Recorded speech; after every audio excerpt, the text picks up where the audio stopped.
All right, everybody, here we are for episode 72 of the Now Showing with Mike and Wayne podcast. We are here today with our dear friend JT Molloy, someone who Wayne and I used to work with, and is a very avid movie fan, comic fan. So, JT, thank you for coming on the show today. Faux shizzle.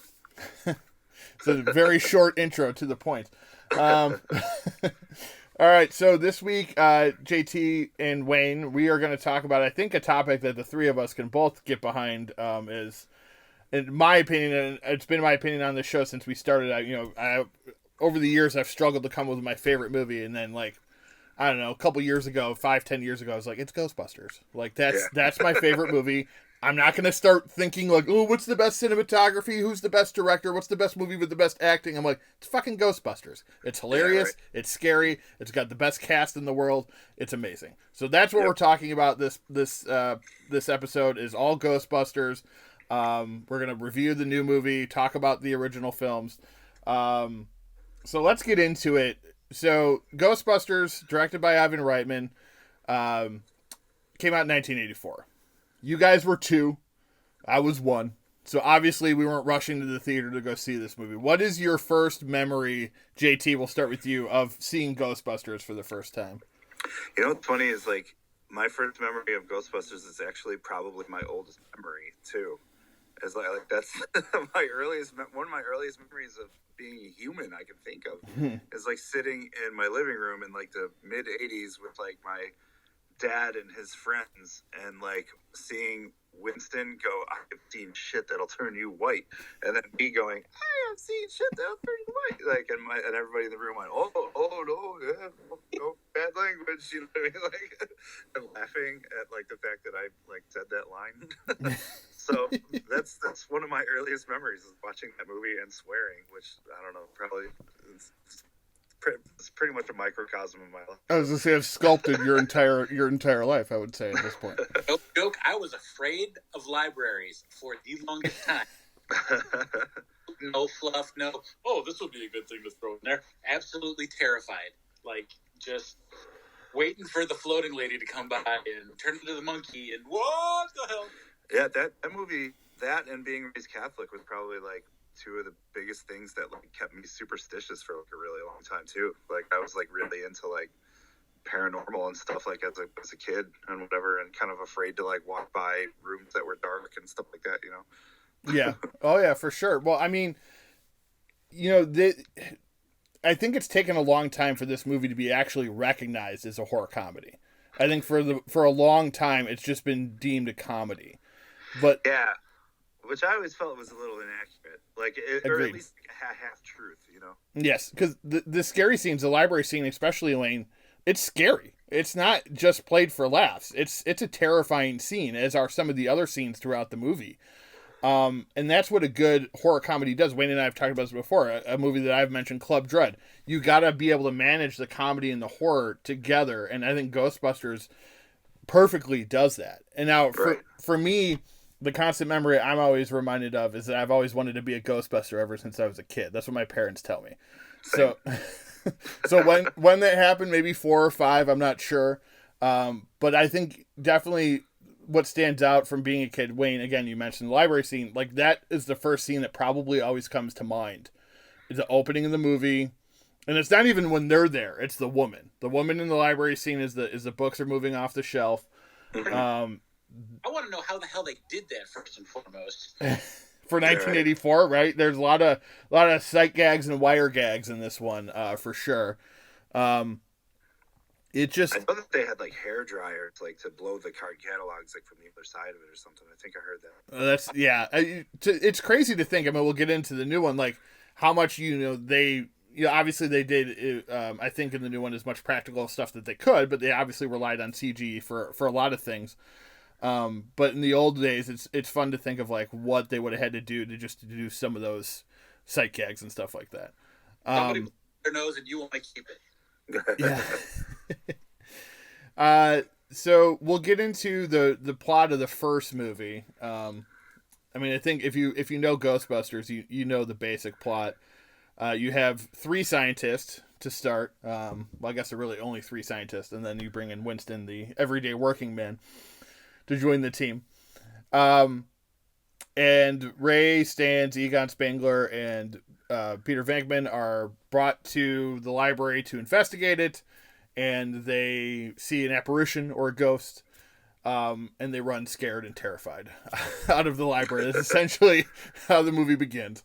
After we see the initial scare to the old librarian, when Venkman comes, I mean, I'd hate to say it, but I've probably based my entire personality on Peter Venkman. So,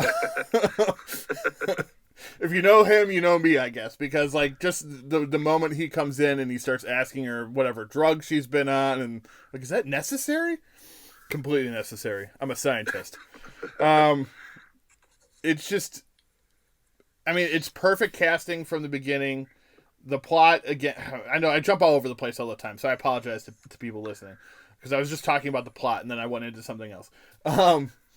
So then that leads them, obviously, to start up basically being Ghostbusters. They make the commercial. They get noticed, and people start calling them from around the city of New York when things start happening. And then, obviously, they start realizing that something is amiss here.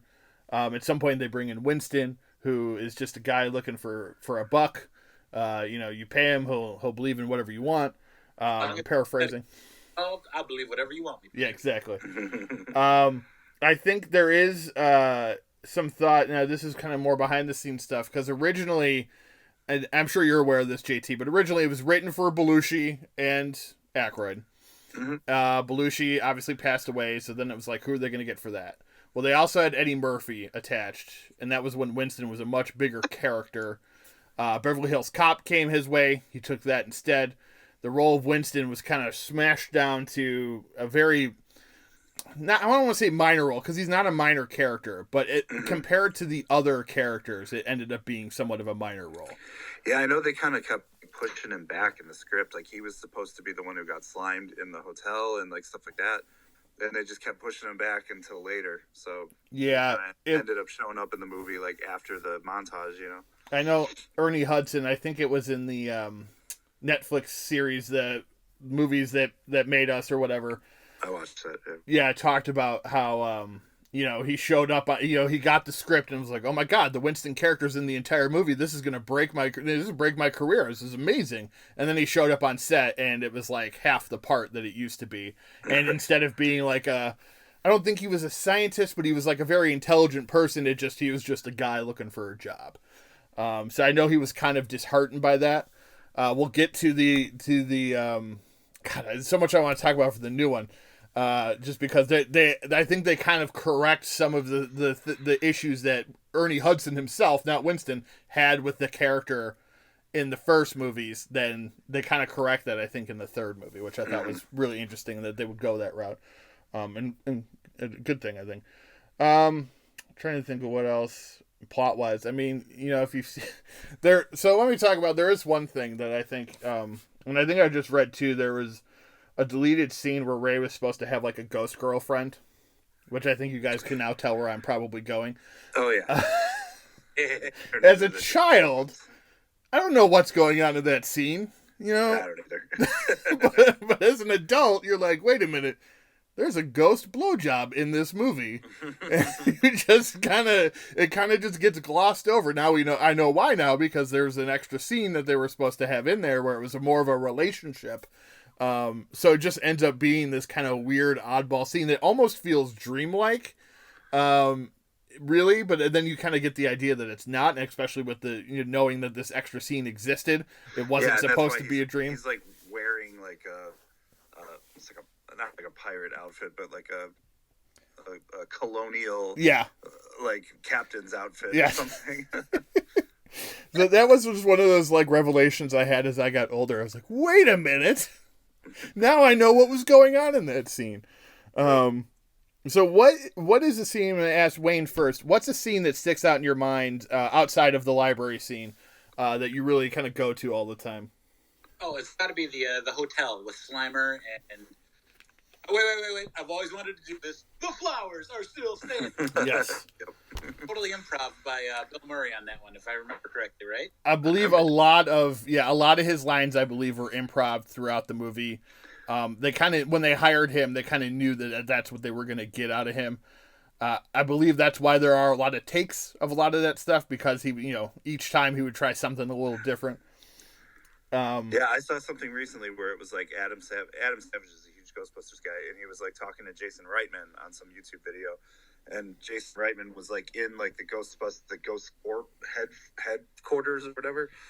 He had like the original shooting script and like with the notes on it of like which take to use and everything. And he said, this is where Bill Murray says this line and stuff, and it's like, go with this one. You know what I mean? Yeah.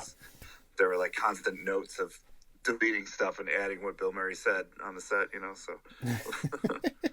That had to be... No, for me, it's probably the Slimer scene too, because like, the whole scene, I guess. But it's like, as a kid, I was actually kind of scared of Slimer. Like, weird to say nowadays, because like, especially once it became a cartoon and he was like the little mascot and he had Nibbler's voice from Futurama and all that stuff. It was like he was like this cute mascot, but like in the movie he's actually kind of creepy, Yeah. This like thing with no legs that's making eerie noises and stuff. When Venkman's staring at him at the end of the hallway, and he's just like, that's another thing, is like, people say it's an irreverent comedy, and that's partly true, but like Murray, like he's reacting to Slimer in that scene as if it's like a otherworldly, like, what is this kind of thing, you know what I mean? He makes the little crack like nervously, like, I think he can hear you, Ray, but he's still screaming. Yes. And he's still nervous. Yeah. He's still kind of paralyzed in fear, you know what I mean? Like, he's that must be a cockroach. Yes. That's always one of my favorite lines. Someone saw a cockroach on 12. Right. Bite your head off, man. He could dish out all the lines and stuff when he's not in danger, but you can tell, especially in the scene with him and Dana, like when he's like when she's possessed, like there's like stuff going on that is like ghostly and odd, like he still reacts to it like, like, well, this is a threat, you know what I mean? I think what people don't realize, and and it goes to real life, we use comedy to deflate situations. Like, whenever you're in a tense situation, you're trying to either make yourself laugh or make somebody else laugh because you want to ease the tension in the room. And I think that's what Venkman is doing in all those scenes. I mean, he's trying to make it so it's less scary to him, and the whole scene with Dana when she's floating 12 feet above the covers. I mean, it's just to keep himself grounded in a way, to make the situation less crazy. And I think we do that in real life. So it's weird to me that people don't understand that and don't get like I said, the dog scene. The dog scene with Rick Moranis is terrifying. Yes, there's some things played for laughs, but overall, it's a pretty terrifying scene. All this happens at Dana's apartment, with the refrigerator. Yep. The arms come up out of the chair, pulling her. Yep. Yeah. Like, terrifying stuff, and I'm just now going back to the trauma because I've blocked it out because I was focused on the funny part. Oh God! They did such a good job of incorporating, the scares into a comedy, and and maybe it's a congratulations to Murray and the group to being so funny that people forget that the movie is actually really scary a lot of the times. Yeah, right. Like when someone asks if you are a god, you say yes. But like think about just Gozer's voice and everything. It still shivers down my spine. Yeah. Right. Oh yeah. Yeah, it's not like I don't know. I don't want to like dog on the reboot or whatever, but that's kind of one of the places where I just felt like it kind of failed. Was like it treated everything as goofy, so that like none of it is. Then you know what I mean? Because there's not that contrast. They definitely went. And again, we'll touch on it a little bit more later. But for that one, just they went more comedy, and it was not. They weren't trying to be scary, which again leads you to believe like they missed the point. And I think like to what you're saying is like people look at it as a comedy, and it's obvious when you watch that remake that that's what they saw first. They didn't see them set up the scariness. I mean, again, it starts off with like a jump scare. Like it starts off like any other horror film, and then it gets to the comedy. So I think it just, I guess it was just lost on people after 30 years of it being around. They just forgot that it was supposed to be both scary and funny. Yeah, sometimes when people refer to it as like, oh, it's just stripes with ghosts, I'm like, no, it's not. No, not at all. It just isn't, like it's just, it's a little bit of a different monster than that. Exactly. There's elements of stripes in it because it's got Ramis and Bill Murray doing their shtick. Yeah. But it's still a very different movie. Well, and then Ramis is very different in Ghostbusters as well, I think, as he is in Stripes. I mean, in Stripes, he's a little more in on the comedy, where in Ghostbusters, the comedy from him is the fact that he's so straight-laced, he doesn't really, and we'll definitely get into this later, straight-laced, he doesn't really get it. That's kind of, none of it's funny to him, which is what's great about it. Just the scene when they're, you thinking anything? Totally blank up here. Just everything goes through Egon in that movie is. Sorry, Venkman, I'm terrified beyond the capacity for rational. But he doesn't show it. That's the best part. He says it, but he doesn't. Oh god, it's the first movie, man. Yeah, for me, I mean, it's hard not to pick the Slimer scene because that's obviously one of the greatest scenes of the film. I'll say that scene, but specifically when Ray's running over to him. Because that's it's another scary moment. They play the very intense music. You have him screaming, and you can tell that Ray is worried about him until, of course, they get to him and see that he's fine and he's just slimed. That's another thing is the score, the Elmer Bernstein score. It's just amazing. You know what I mean? Really is. It truly is. There's even there's even kind of creepiness in the levity parts of the score, like the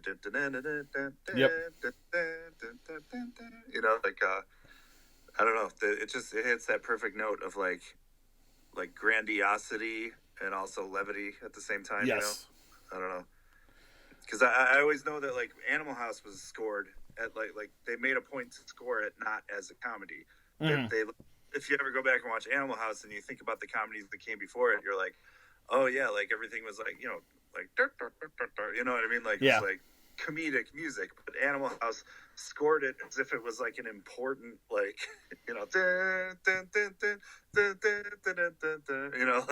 it was a very some important movie, even though it wasn't. So part of what was cool about Ghostbusters is that there was a lot of comedy in there, but it was scored like a genuine, a supernatural thriller. Yeah, for sure. Especially from that era. I mean, it was definitely, think something like Poltergeist. It has a very similar score to that. That you wouldn't, like you said, you wouldn't expect. You wouldn't expect out of a movie that mostly is full of laughs, but it's something different. And I think that's why I love it so much, is because it throws in everything. I mean, it's got the comedy, it's got the horror, it's got the talent from the actors, the score. Sigourney Weaver. I mean, you take a bunch of comedians and then you throw in Sigourney Weaver, who's this serious.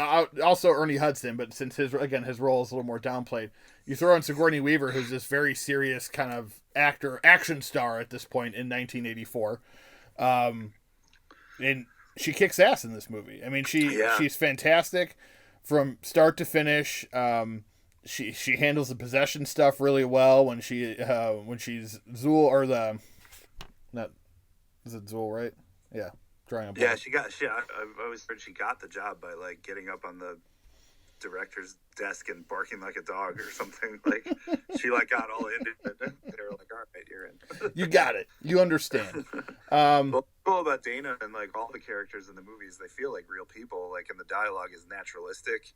Mm-hmm. There's nothing Venkman stands out by being a a Reagan era self-centered jerk off, but Rick Moranis, I guess, is the goofiest character, but you could still see that kind of quirky person existing in real life. Yeah. Magic of Moranis, Louis Tully, is underappreciated, I feel. Yeah. Oh, he was great. Power. I didn't notice this until kind of recently, when somebody pointed it out. One of my favorite pastimes on YouTube while I work is watching people react to old movies. Yeah. I watch a lot of those reaction channels and stuff, and that and tornado videos. I'm weird, but I knew the tornado thing. I knew you knew that because I always take you in my office look at this one or something. But whatchamacallit, something somebody pointed out was like, oh, he's like the key master, but he's always getting locked out of his apartment. I'm like, how did I not see that? That's true. Oh my God, I didn't think about that. Oh God, yeah, the scene with the helmet at the fire station is fantastic. Yeah, but the dog on like the background matching like because it's actually the dog that's possessed him currently. Yeah. It's that was really well done too. Like it's like, you know, sometimes you notice when like somebody's moving in a mirror and their mirror image, like I don't know, like the Evil Dead 2 or something. Yeah. You know, and Ashton himself. But like, you know, that one for some reason, like they just got the best take where like he's moving exactly where the dog is on the little monitor. I don't know. Yeah, it was perfect. Let me see. I'm thinking anything else. I mean, to me, this movie's just perfect. If you haven't seen Ghostbusters, where have you been living? I do feel bad because, you know, some people, I think, again, going in thinking it's a full-on comedy and they haven't seen it before, may come away a little disappointed. You know what I mean? Like, because, again, it's not a laugh a minute. It's not, like you said, it's not freaking Stripes. It's not Caddyshack. It's not Animal House. It's definitely its own thing, and I think sometimes it gets put into this box with those other movies of that era because it is considered a comedy. In the way of something like Fargo is one of, you know, AFI's funniest movies of all time. Fargo's not a fucking comedy. Fargo's a drama. This whole, I don't know, sometimes this whole need to throw everything into like a genre sometimes takes away from movies that kind of defy it, you know. It does. It really does, and it takes away from horror films the most. So in 1984, for a movie to come out and say it's just a comedy and have nothing to do with horror was a marketing ploy. That's all it was, because horror movies, even to this day, directors want to stay away from them as much as they can because it's always looked negatively upon. Right. But with something like, if they embrace it, they'll understand that, like, the horror community is like the most forgiving community that you could ever have. It will basically allow you to make shitty films for 10 years and then finally make a great one, and they're like all over you and think you're the greatest thing ever. So, and even enjoy your shitty films that you hate. Sometimes it's kind of a stepping stone too, you know what I mean? It is, for sure. Like Peter Jackson, like making like Dead Alive and stuff, and then The Frighteners, and then Peter Jackson, like, Sam Raimi. Sam Raimi, Evil Dead, into Spider-Man and all that. So yeah, you saw it with the guy Sandberg who did Shazam. Same thing. He started out with doing a short film in horror, and then Lights Out, and then he went and directed Shazam. So I mean, gotcha. he did another movie in between there, one of the Annabelles or something. All right, so let's all make a horror movie. Yeah, exactly. That's what we need to do. All right, so we'll move on. Anything else you guys want to say about the first one? I mean, we've filleted it a long time, but we can go longer if you want. It's one of those perfect movies that just like, it's just in and done. You know what I mean? Like, not everybody has some kind of I feel like people harp on like redemption arcs like too much these days, or like not harp on. I mean, like parrot that needs to be a big thing or something, because it's like Ghostbusters is more concerned with who, what, when, where, and just like the plot just jam forward, and then it ends as soon as it's supposed to. You know what I mean? And I think what's perfect about Ghostbusters is the characters are already developed before we meet them. Right. So you're kind of given these traits that they build on throughout the movie, which makes you realize that they were just that way from the beginning, and you don't need that character development of like, oh, are they going to sacrifice themselves? There isn't a big sacrifice moment at the end, except that four of them are willing to go up there and face it off against Gozer. But like, you don't need a backstory of where they came from and who they are, and you know, things that they've done poorly or whatever. Like you said, you know, Venkman's, he's kind of a creep, but he's a fun-loving creep that you enjoy as a character. Where Aykroyd's the kind of like nerdy, supernatural guy. You got Egon, who's the shy, super intelligent guy, and then Winston, who's just, again, this kind of blue-collar worker, which is really the only thing the remake copied. And that was about it.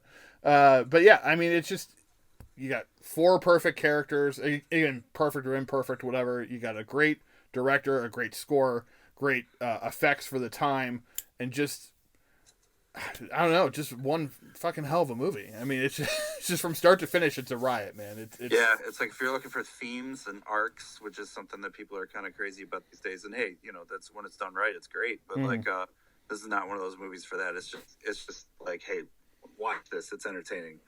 Yes, it's about four guys busting ghosts. All right, so this movie was very popular, as obviously we're talking about it 30 plus years later, and we're just going to talk about the third one coming up here. 5 years after this, there was Ghostbusters 2. Directed and produced by Ivan Reitman, written by Dan Aykroyd and Harold Ramis, starring Bill Murray, Dan Aykroyd, Sigourney Weaver, Harold Ramis, Rick Moranis, Ernie Hudson, and Annie Potts. We didn't mention Annie Potts, actually, in our review or our talk of the first movie. She was great as well. Don't stare at me. You got the bug eyes. So the second one came out, and obviously, it did something. What I thought was a good way to go, and especially I think back in the 80s and early 90s, we got this a lot, where sequels actually really tried to do something different. And we've talked about, personally, JT, in person, we've talked about Gremlins 2, but I'll bring to you the Back to the Future sequels as well. The Bill and Ted Bogus Journey compared to Bill and Ted Excellent Adventure, completely different movie. We didn't really get into this. The sequel has to be the same as the first movie until like later. I want to say maybe like the late 90s, early 2000s. And then that's when it was like, oh, let's just repeat what we did. Right. Back in the 80s, they did them differently. They let them, because the movies were successful and the studios weren't making billions of dollars back then. They were making millions, but not billions. They were more willing to let the creators kind of do what they wanted to do. Now, you can argue that critically it wasn't as successful, which is maybe why they didn't make a third one up until now. But Ivan Reitman and Dan Aykroyd and Harold Ramis got to do what they wanted to do with the second movie. I will always look at this one fondly. I know people that maybe aren't as big as fans of Ghostbusters, but like the first one, didn't like this one as much. Mm-hmm. But I didn't like Jackie Wilson? Yes.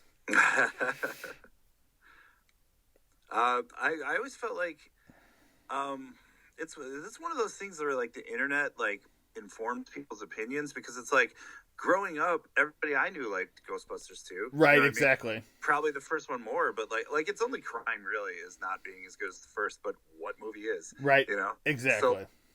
I feel like everybody loved Ghostbusters 2, and then the internet happened, and then suddenly like everywhere you can't escape it. Everywhere like somebody says when writing about Ghostbusters, they have to add like a dig at the second one. Of course, of course. And it's just like, where is this all coming from? I thought we all agreed that this was pretty fun. Like it's not the greatest movie ever, but it's really fun. And like, what's his Peter McNichols, right? Is that his name?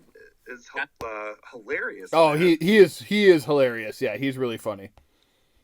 It's like 10% more family friendly than the first one was, It is, yeah. Animated series and such, but like, my only two problems with that movie, my only little flaws, this is like what I would change if I was like able to make like a JT cut of Ghostbusters 2, is I would make the pink slime green like it was supposed to be originally, and put the score from the first movie back in it. Yeah, because like the score was a little generic in there. It was, yeah. No, it was for sure. Superhero-y or something. I don't know. But like other than that, like everybody was great in it. I thought the plot was really cool. It's like kind of something I recycled into my comic book. Like But the more that I started thinking about it, it was like I don't know. Okay, this is getting weird, but it's like if you go into like a creepy basement or something where somebody was like beaten their whole life, or somebody killed themselves or something, like Jesus, there would be like I know, but like there would be like you would get a bad vibe, right? You'd go down there and you'd be like, what? There's something about this place that is off, and then somebody might tell you later, like, this is supernatural hocus pocus shit, but like. And then you're like, okay, so is there some kind of negative energy like being captured here? You know what I mean? Mm-hmm. And like as crazy as I sound saying it, like Dan Aykroyd is 50 times more crazy than me. So like, yes, like he probably believes that. You know what I mean? So that like factors into the script where it's like negative energy is able to like make like a physical presence, Mm-hmm. like as like a slime or a ghost presence or whatever. Yes. Like feeding into Vigo and all that stuff. So I don't know. I always thought the plot itself was actually kind of cool with like the. I did too. Well, I liked that it was different, that it was something a bit out there. I mean, maybe that makes it a bit weirder. Again, it kind of I'll compare it to Bill and Ted's Bogus Journey, which is, you know, a movie about two guys who travel through time. Well, the second one they kill the main characters. So like in the second movie of this, like why not have a weird sewer where they go down and they find this pink ooze that all of a sudden starts making ghosts and shit appear and just like you said, feeding Vigo. It's who cares? Like it's here for entertainment. It was a lot of fun. Like you said, as a kid, I enjoyed the shit out of this. I got to see this one in theaters. I know that for a fact, and I enjoyed. Yeah, so did I. I enjoyed the hell out of it when I saw it. One of the most memorable thing. I mean, outside of Vigo, because Vigo is a great villain. I thought too. I think that was the other thing. It's like, yeah, sure, this movie has some flaws, but having Vigo as the villain was perfect, and I think it was a great counter to Gozar from the first one. 105 years old. He sure hung in there, didn't he? Yeah. He was drawn, shot, quartered, drawn and quartered, stabbed, shot. Poisoned, stabbed, shot, scratched, disemboweled, drawn, and quartered. Ouch. Prophecy, just before his head died. That's a great line. There's so many great lines in two. There are a ton of great lines, and I mean, one of my favorite scenes, the one again similar to the first movie, I think that at least comes to my mind, is the courtroom scene, where the judge is played by Harris Yulin is yelling at them, and then that's where the ghosts pop out from the electric chair. Like it's a terrifying scene. It's not played for laughs through that initial part. Yeah. So I really enjoyed that aspect of the film. Again, another film that, you know, horror comedy that tried to, at least like you said, it's more kid friendly, but they did try to put some terrifying moments into their movie. My cousin Kevin was actually like, he was really freaked out as a kid because like his sister, my younger cousin, had just been born, and like he said like the scene where like Janosch's ghost like comes along with the carriage, you know, and steals her. Yeah. Or steals the kid. It's just like, you know, that like freaked him out. It's like, no, my sister, you know what I mean? That's true. Or when the carriage goes rolling down the hill, like I could see someone being terrified by that aspect. Yeah, the bathtub scene, that was pretty creepy. Which one? The bathtub scene for the yeah. Like, sock puppet. Yeah, I mean, there's some just really weird moments and scary moments in this film too. And it's the meta of it too in the beginning when Winston and Ray are at the birthday party doing the Ghostbusters song, and what does the kid scream? Little Jason Reitman. Yeah. Well, and it's fun too because I was going to save this for when we talk about the third one, but he talks about himself being like the first ever Ghostbusters fan, and it was because he got to be on set of these two films, and it just what experience he had, that he had the same experience that we all did as kids, but he got to live it in real life and then see it on the screen. Mm-hmm. Prick. Right. Oh, that He-Man, right? That's what they chant. I want He-Man. I want He-Man. I remember as a kid seeing that scene and thinking like, but He-Man's not cool anymore. Right. Now we're all about Ninja Turtles. Right, exactly. They were a little dated, I guess, in their reference. Let's see. They're looking at the cast here. You already mentioned, Peter McNichol was hilarious as Janos. Also a great Dr. Octopus. Oh, yeah? Spectacular Spider-Man cartoon, yeah. Nice. But he was great as basically Vigo's right hand. Here's something I didn't know. Max von Sydow provided the voice for Vigo. I had no idea. Oh, really? Wait, who's he again? Max von Sydow. He just passed away recently. Let me see some of his credits here. Now is the season of evil. He, I believe he was in a Star Wars here or there. The Seventh Seal. And the newest one, or the first movie of the new trilogy. So Force Awakens. Yeah. Okay.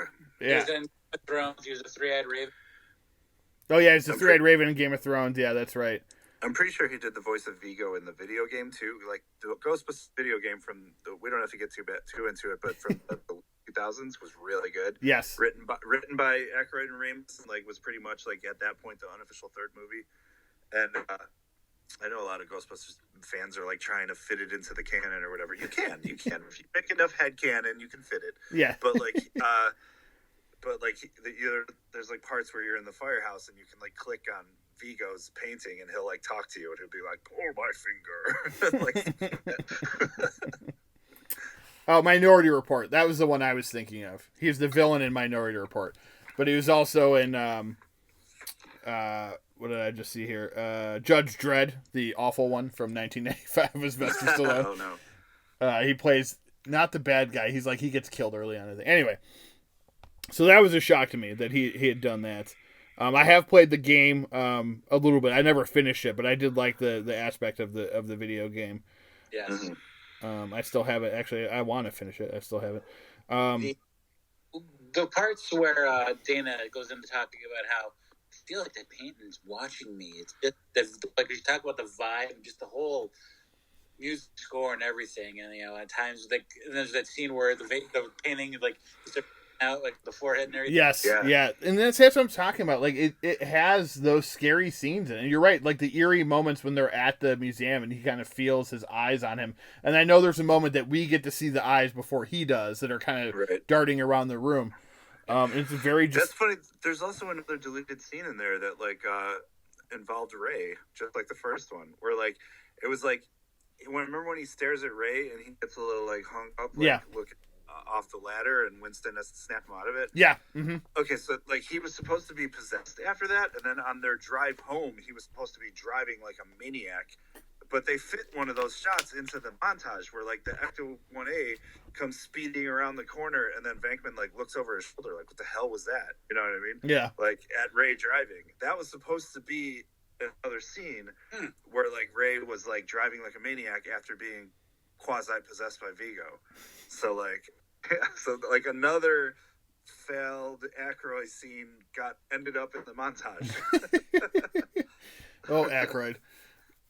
Well, I think like you said, he's a weird dude. So I'm sure he's got a lot of ideas that didn't make it. He's got Asperger's or something like that. He does, yeah, I believe so. Yeah, he does have Asperger's. And I mean, like, now you bring that up after I just called him a weird guy, Wayne. Thanks. Makes me feel like an asshole. Hey, weird's okay. I meant weird because one of my best friends has Asperger's. He's high-functioning autistic. Mm-hmm. And he notes that Spangler's character, Egon, is, like, very spectrum-y. You know what I mean? Which is, totally again, a character, co-written by Aykroyd and Ramis. So it's interesting to know that. Now that we know that he does have Asperger's. Ray Egon. Mark there is like, yes. I watched it again recently with some friends, like to get prepped for the new one, and there's a very Scrooged moment in there from Murray when his hair is just all wild and like the ghosts disappear from the courtroom for a second. They go through the walls and he's just like, ah, ah, ah. He just starts screaming and then he looks all wild out and he's like, just starts laughing and the rest of them laugh. Like I was like, that is like right out of Scrooge. Oh my god, Scrooge, one of my probably my all-time favorite Christmas movie. Again, maybe I've based my personality on Bill Murray and not so much Peter Venkman, but as every Bill Murray movie is like one of my favorite movies ever. Yeah, so this one again not as good as the original, but I think definitely still holds up. It has lots of great moments. Just just memory out of memory, the ooze bubbling and the monsters or the ghosts in the court, the final scene against Vigo, them walking the Statue of Liberty down the street to the song, which is so just like out of left field, but it's hilarious at the same time. That's probably the goofiest moment, but it's still great. It gives you, it's goofy, but it like always give me goosebumps because that was like the pre-finale, like going to the fight basically. Right, they were trying to get the positive vibes going from the whole, you know what I mean? Yeah, because they need, that's right, because they needed the positivity, which very Scrooged, by the way. To call that hokey, but like it's like, come on, I don't know. Sometimes I feel like people are allergic to feelings or something. Yes, but like agreed. the best gag in that, like the scariest and funniest one, like dark humor, was when the lady's fur coat erupted and like all the animals came to life and started screeching. Yes, oh my god. And it ran away. That was hilarious. That's a really good scene. You're right. Oh god. So, I did rewatch this somewhat recently, but I think I fell asleep. It was like I rewatched it at night, so I fell asleep. To it, but it was yeah. Oh god, it's so good. Again, it's just, if you're a Ghostbusters fan, how could you not like the second one? Again, like you said, it's not as good as the first one. It's got some things. Are you, Ray? Yeah. What was that? You're not sleeping with it, are you, Ray? Oh yeah. They just look at you. Winston, who always has some of the best lines, is just like, it's always the quiet ones. That's right. Well, and I think too, like, what's good. Let's talk about Ernie Hudson for a little bit, because Ernie Hudson definitely doesn't get enough love for this franchise, and I think he was an actor, where these guys were like basically comedians, and he was coming from the stage or wherever and being a serious actor, and he gets on set, and he, while disappointed his role got cut so much in the first one, still did his job and did it well, and made Winston such a beloved character that they gave him a little bit meatier of a role in the sequel. Probably not as meaty as they should have, but still meaty enough at the time. And just like you just said, the comic timing that you have to be on your toes with Bill Murray, Dan Aykroyd, and Harold Ramis at that time. Just want to give a round of applause to Ernie Hudson, because he stood his own, and I'm sure some of those lines were probably his too. Just from being a person in those type of situations before, and probably learning from Bill and them on the first one of it's okay if you got something funny that you want to say. Say it, and we'll just reshoot it, which is crazy, because back then, they couldn't get as much on film as you can today on digital. So, having them do all those takes back then, I'm sure cost them quite a bit of money. But well worth it, I think, because, with Bill Murray, that's how you get some of your best takes, redoing everything. So, but yeah, just wanted Ernie Hudson, I think he did an admirable job, and just doesn't get mentioned as much, I think, it's the other Ghostbusters. And right, even though he occasionally low-key has like the best lines. Exactly, for like you were just saying, that's why I wanted to bring it up. Like, did you catch the number in that locomotive? Sorry, I missed it. I mean, one of the lines from the first movie, it's not necessarily funny. It's like, tell him about the Twinkie. Yeah, just stuff like that. Tell him about the Twinkie. Tell him about the Twinkie. Just stuff like that that's just very memorable that I think people don't think of. All right, so briefly, before we get into our first review of the week, we will touch on the remake from 2016. I know none of us were super excited when this actually came out, but it's one of those things you just kind of take as it is. Doesn't delete the original film. Doesn't really do anything to it, to be honest. Apparently, it was later marketed as Ghostbusters Answer the Call, which... Right. Kind of dumb. I think, JT, you and I had talked when this was coming out, it would have been better had they kept it like in the same universe. Right. They may have had something to actually work with. But the fact that they made up their own new thing, created characters for all the old Ghostbusters to play that weren't their real characters. I tried to psych myself up. I tried to be like, all right, well, you know what? Like, if let's just say this is an alternate universe, there are parallel dimensions in Ghostbusters, so that's like not outside the realm of possibility. So like I was like, whatever, I'll just try to go into an open mind. And then that trailer dropped, and I was like, wow, they just didn't get it. Like, and then all those Sony emails came out with Amy Pascal and Paul Feig, threatening Bill Murray, and just talking about the plot and clearly not understanding the property that they've been given, and trying to muscle out Ivan Reitman out of the project. And I'm just like, all right, you know what? I can't defend this anymore. You know what I mean? Like, I tried, you know what I mean? But clearly they just didn't care, so.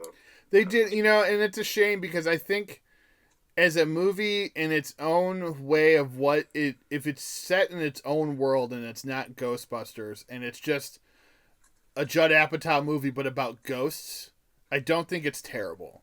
Yeah, right. I think because of the fact that they tried to make the characters match the original characters to an extent, and they tried to, have certain things that were similar to the first movie and callbacks, but they didn't really get the fact that the first one was scary. That also didn't work. Right. But I really, it's similar to like even though the Child's Play remake I can watch over and over again because it's gory as hell. But it's similar to that where like Child's Play, the remake, isn't really a good Child's Play movie. It's just a good movie overall. It probably should have been called something else, and then people would actually like it more. Where Ghostbusters, I feel similarly, if it was just a movie about 4 women who ended up fighting ghosts in a similar way to Ghostbusters, then I don't think people would judge it as harshly, and it wouldn't have to, hit on certain Ghostbuster elements. Because when you watch a Ghostbusters film, you're expecting certain things, and it just didn't deliver in a lot of those ways. And they went, it was just, I don't know. I remember when I saw it, because I saw it in theaters when I was actually visiting Florida before I moved here. My niece really wanted to see it. I took my son. I showed him the original films. I'm like, hey, we're going to go see this. And I remember going like, all right, it's okay. Like, I didn't hate it. I was like, whatever. But I've never, since then, and I have it because I think Vudu, when I signed up for Vudu, or when I linked Movies Anywhere to my Vudu account, it gave me Ghostbusters, the new one, the remake, for free. Never watched it again. I haven't watched it since theaters. Like I've never really had a thought like, hey, I should watch that. It just has never entered into my brain because while I thought it was okay when I watched it, I don't really have any memory of it. You know what I mean? It was just one of those weird things. Wayne, go ahead. For me, it just seems like they relied too much on the 4 ladies' comedic abilities. You know what I mean? Like Melissa McCarthy, Kate McKinnon, Kristen Wiig, Leslie Jones. SNL, starlets, hilarious comedic value, but it seems like that's all that they focus on. They focus on these people as characters. It's just like, let's get these 4 ladies together and let's have a comedy romp. Yeah. Right. And that's the thing, right? Like, you look at an Apatow movie or a Paul Feig movie, you can allow for that because you're making that type of a film. Like, Knocked Up, for the most part, a lot of the actors were able to kind of come up with their own lines and stuff. But when you look at something like Ghostbusters, like, you have to have a plot, and you have to have characters to drive that plot, which were Egon and Ray, and where Venkman was the comedy. And in this one, you basically have, like, 4 Venkmans. Yeah. Like, you know what I mean? Like, which, again, love Venkman, but I don't need 4 of him in one movie, all of them trying to outline the next one. Exactly. And, like, even, like, the dean that fires them and stuff. Even he was a Venkman. You know what I mean? It was, right. They all were. They all were. It was it's like the mayor was a Venkman. I don't understand. Like, it doesn't work then. I would say Chris Hemsworth was pretty outstanding. That's what I was gonna say. I think Chris Hemsworth was the bright spot of that movie.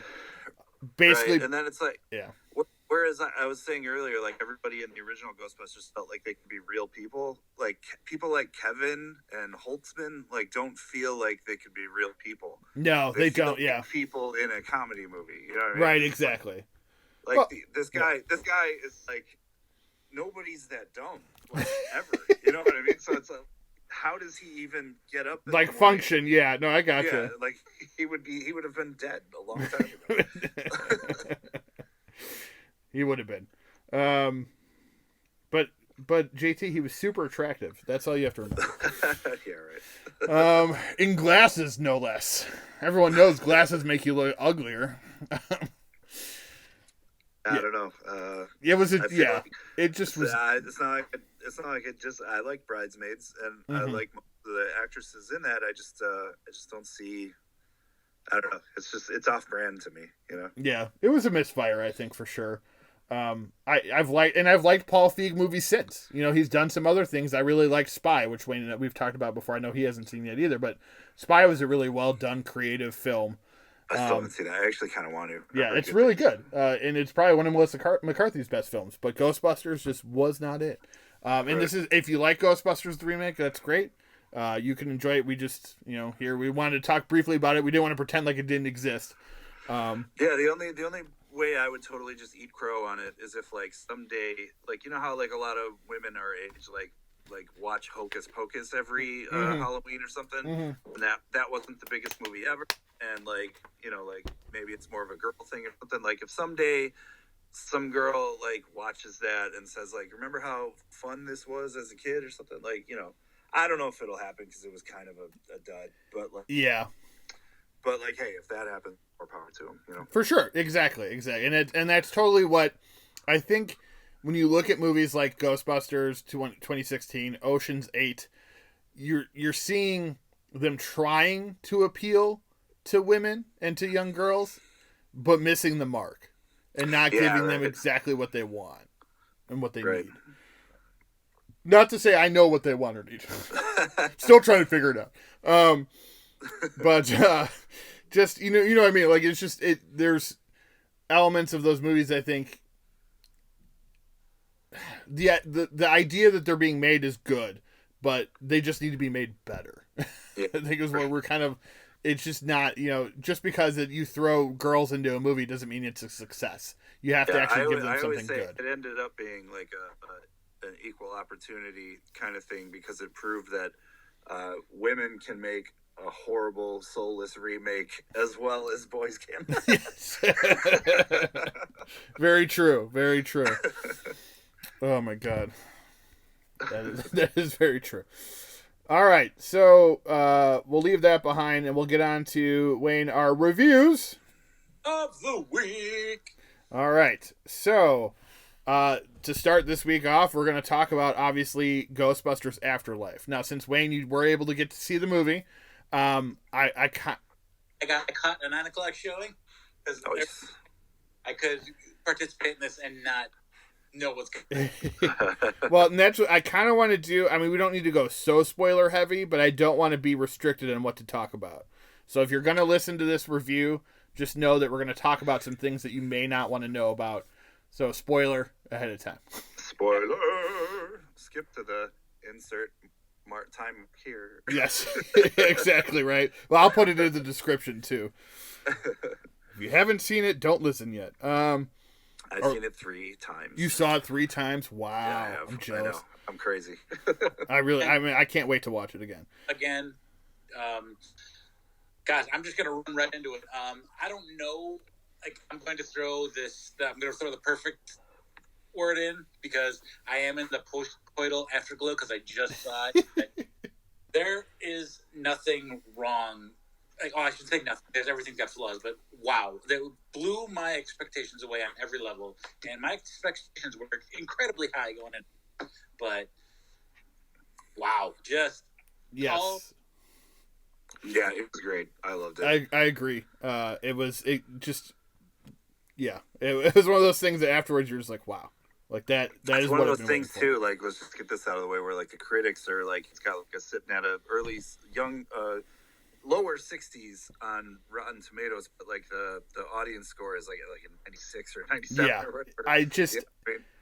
I don't understand. Like, I read some of the reviews. Even though we're critics on here, I try not to read a lot of reviews these days because it definitely, unless it's something like I'm really suspect on. But if it's a movie I know I'm gonna love, I'm usually like, okay, I'm just not. They're obviously not getting it, so I'm not gonna listen to what they have to say.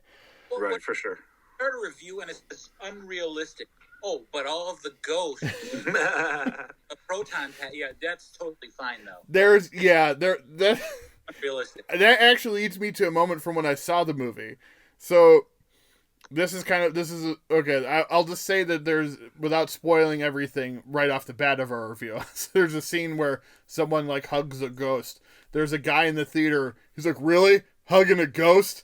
I'm like, buddy, that's what took you out of this movie? Like, it's been about ghosts and the apocalypse and weird shit the entire 2-hour runtime, and that's where you're going to go like, nope, not buying it. I was like, what the hell, man? Also, there was a little kid dressed up like Ray Stantz from the first movie. Adorable. He was like 6 years old. He had the goggles, he had the proton pack, the trap. Awesome. I was lucky enough, I hope you guys were too, to be in a place where people clapped when they saw nostalgia. Yes. Oh yeah.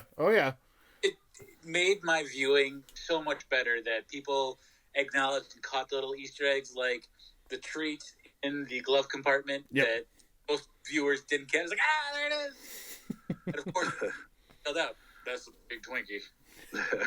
That, I mean, you had the in some stuff that I didn't even realize because, you know, on a second or third viewing I'll probably catch him. But there's the toaster from the second movie is downstairs in Egon's little lair, if you will. Right. All right, so let's get in the movie real quick. I'll go through the details here. Jason Reitman directed, son of Ivan Reitman. He's been directing for quite some time. As we mentioned before, grew up on the set of Ghostbusters. Written by Gil Keenan, who is the director and writer of Monster House, which is a really good creative kids horror movie. If you haven't seen it, it's animated. Very good. Nice. Jason Reitman also wrote it with him, based on obviously Aykroyd and Ramis's and Reitman's characters. Stars Carrie Coon, Finn Wolfhard, McKenna Grace, Paul Rudd. Also, Bill Murray, Dan Aykroyd, Ernie Hudson. I'm not going to not say that because they were trying to pretend like people didn't know they were in this freaking movie, but everybody knew they were in this movie. So it was kind of like a weird, like, I don't know, strange. Just saw that it actually, after this weekend, is over 100 million already at the box office, 115.8 million after 2 weeks. Yeah. Pretty good pandemic numbers there. It really did feel like what it was, which was a Jason Reitman movie. Yes. In the world of an Ivan Reitman movie. It did. Oh, for sure. For sure. Takes like... I mean, I know they probably half did it for budget reasons, but I think Jason actually did it for creative reasons too. Was taking it out of New York and putting it in Oklahoma. Yep. Because he loves that small town kind of stuff. You know what I mean? He does. Oh, and for sure. Juno. Thank you for smoking. Yeah. Oh, yeah. Yep. Those sweeping Western scenic shots and everything. You know, which he was able to incorporate in there. It's a great shot of like one of those just dead on 90-degree shots of like the Ecto 1 shooting puncher with like on the highway with like all the cornfields in the distance and stuff. You know what I mean? I'm like, that's a Jason Reitman shot. Oh yeah. You know? Oh yeah. Like, so well, I don't know, the whole vibe of the thing and all the kids and everything and their witty dialogue, you know, whereas like Ivan was into like the, you know, like shot mostly older people with their witty dialogue. He was on, you know, obviously with Juno and stuff, like younger people in their witty dialogue. You know what I mean? Like, oh, yeah. I mean, Thank You for Smoking has a kid in it too that is very much a scene stealer. Mm-hmm. He's worked with a lot of kids over the years that have been there for their comic timing and stuff like that. So I think he kind of gets it. Oh yeah, Logan Kim podcast. Oh, well, he was great, but McKenna Grace. McKenna Grace was amazing. What a performance! I mean, yeah. That is one of those performances where I didn't see McKenna Grace at all. I saw Phoebe. Yeah. Completely, like... I saw Egon. Yeah. I know, right? Like it was such a good portrayal for her. And it's, you know, she's one of those, she's obviously an up-and-coming actress. She was in Annabelle 3, and she's been in some other horror movies and stuff. But it's nice to see her, and there's like a bigger budget. Now, granted, as you said, it was smaller budget than you would expect for a movie like this. But they did that on purpose because they wanted to make sure that it was going to be successful. $75 million budget. But she steals the show, I think. And she really is fantastic. All her little mannerisms that she has, the jokes that she tells. I was telling my son some of the jokes when I came home. I was like, oh my God, they're hilarious. The cigarette one. God. What do a cigarette and a hamster have in common? Both dangerous when you put them in your mouth and light them on fire. Yeah. It's my favorite joke because it really makes almost no sense to start. But you're like, yeah, well, I guess so. That's hilarious. I love Carrie Coon is like the detached like mom is pretty cool too. Yeah. She really does come across as somebody who was kind of like ditched at a young age and just like kind of got reckless in her young years, you know. Mm-hmm. For sure. So, yeah. And then, I mean, you get Finn Wolfhard, who's the nostalgia king at the moment with Stranger Things, Ghostbusters, and It. Oh my God. I am like so sick to death of people saying, oh, this is like Stranger Things. Like, that's like the most like basic, like Ugg Brutes take you can have on the whole thing because it's like, dude, you mean Stranger Things, the TV show that they dress up like Ghostbusters in and like trap something in and stuff? Yes, I'm like, yeah. Look at the second season. Like, come on. Like Stranger Things is taking homage from Ghostbusters. Maybe Ghostbusters Afterlife, who knows, borrowed a little bit back, but like, of course. I think when you have stole from who first? Yeah, know? well, exactly. Right. Actor is the same. It's like if somebody were to say that to me and I'd be in the same room, I be able to hold back. It's like, what did you just say? It's like a couple of years ago when like the new Tomb Raider game came out and people were saying like, oh, this is just like Uncharted. And it's like, are you old enough to remember that Uncharted, basically people were calling it Dude Raider? Yeah. Right, exactly, yeah. All right, so we haven't talked about the plot at all, so let's get into the plot here. All right. 32 years after stopping the despotic spirit Vigo, the Ghostbusters have disbanded after a decline in supernatural activities in New York City. Egon Spengler is relocated to Somerville, Oklahoma, where Gozerian cultist Ivo Shandor's mining operations are located. Egon captures a bestial entity from one of the mines, aiming to lure a more powerful entity to his farm to trap it. Now, this scene shocked me from the beginning, because I didn't know that we were going to get an Egon Spengler death scene. Because obviously Harold Ramis passed 7 years ago now, so I wasn't expecting that. So right off the bat, I'm already like, oh my god, like, this is emotional. Yeah. So that was great. And so he tries to trap this ghost, but then it ends up killing him, and that's basically how the movie starts off. That's not really spoiling anything. Carrie Coon's character, Callie, gets the notification that he has passed away. She can't pay her mortgage or her rent, so they're being evicted anyway. So they inherit this dusty old farmhouse. What do they call him? The mud farmer or the dirt farmer? Dirt farmer. That's it. Yeah, the dirt farmer is what the town knows Egon as. They didn't know he had any family. They didn't know he lived there. So they head down there, and weird things in the house start to happen. I'll be honest, and this is another, again, spoilery type thing, but like, at first, I didn't realize that it was Egon that was contacting her. And then when I realized that, I was like, oh my god. Like, again, it was just another, like, emotional overload. It was like, fuck. Like, he's not even alive anymore. There was a little like, jump scare in there. They kind of shocked me when, like, he picked up the chess piece and smacked the other one out of the way. Yes. You know what I mean? I'm like, oh, whoa. And again, so what this movie does is it brings the scares back to Ghostbusters. You know, it brings everything that we really loved about the original films back to the franchise. And it gives you genuinely terrifying moments. And again, just another, comedy. It's a comedy film, essentially. But it is just has those moments in there. I mean, just when they're looking down the shaft and all the things fly up, and it just there's so many things in this movie that really, really work. And it's obvious that Jason Reitman was the right guy to bring this to light, I think. For sure. We discussed this when this movie was announced, years ago. And we're like, it's a good thing that, he was given this or allowed to do it, because I think it was right after 16 and the movie in 16 came out. We're obviously less than thrilled with it. And it's like, you know what, though? He's going to do it justice, because it's kind of like his legacy, if you will, his inheritance, maybe even. Yeah. If you will, yes. Yeah, even when the first teaser came out where, like, they play the original score zooming in on the Ecto-1 in the barn, I was like, I don't know what it is, but I'm already in. Yes. Oh, yeah. It really, he knew what to entice the fans with. And yes, there is what you would call fan service, I guess. But, I mean, do you really call it fan service? It's continuing a story that's already been told, 30 years ago. So, like, yeah, I have some theories on that. It's like, I mean, first of all, there's like if you want to get into the whole culture war thing, which I hate to do, it's so stupid. I hate both sides sometimes. Like, but it's like, it seems like a lot of critics are kind of like ready to jump at anything that is anti-2016 Ghostbusters or whatever. Like, yeah, right, yeah. They still view it as some 5-year outdated political stance or something.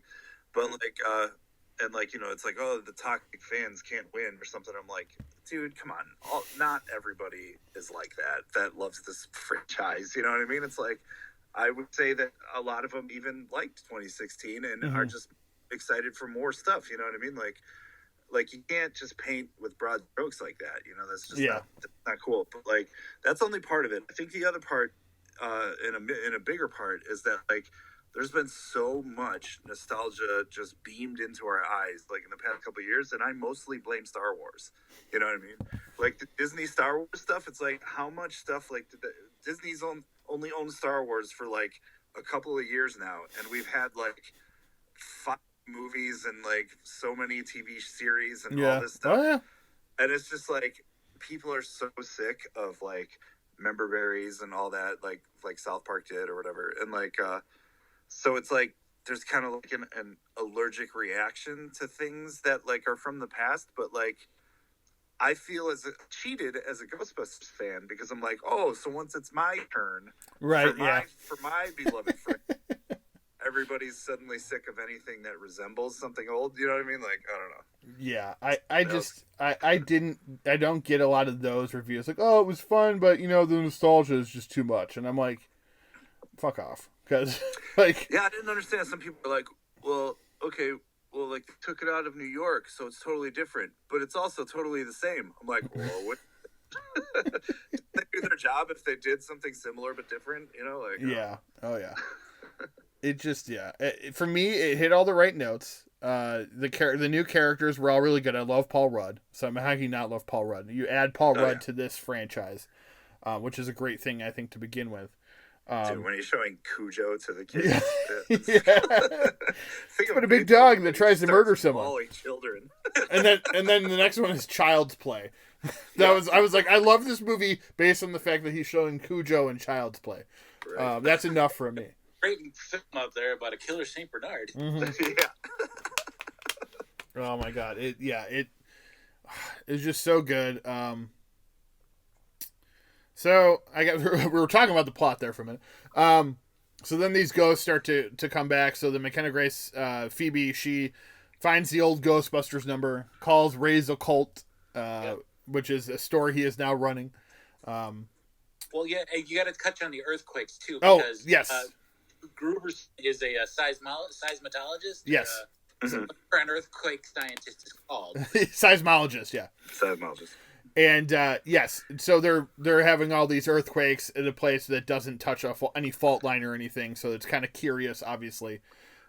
That's why he's there, really. He's basically being a teacher just so he could be there to study that town.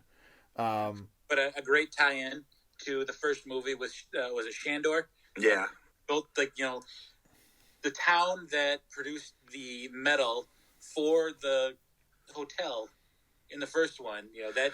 Yeah, and, like, to touch on some lore stuff, like, people were saying, like, just... Okay, so Ivo Shandor was the villain in the video game. Mm-hmm. You know, this is where it gets a little nerdy, is that, like, there's a lot of Ghostbusters hardcore fans like that. I browse the Reddit sometimes. They're like saying like, well, the video game's not canon anymore because Ivo Shandor was in this movie and stuff. I'm like, I don't know, it could still happen. Like, they defeated his ghost in the video game and then he went back to Oklahoma in the pit. Well, you know, like, I don't know. Yeah, I mean, not that matters. It's a video game, but like sometimes people take that stuff really seriously. So no, and I mean, there's always a way to bring him back because I mean, technically, as we see him in this one, he's not really a ghost. He's in human form. He's just like kept, I guess. Yeah.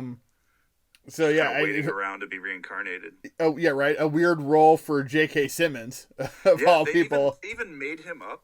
They even made J.K. Simmons up to look like Ivo Shandor did in the video game. Did they? Which is interesting. Yeah. That's interesting, and that's a callback, I think, on Reitman's part. Maybe not being able to make it canon, but just to be able to say, "Hey, you know, we recognize that people enjoyed this game."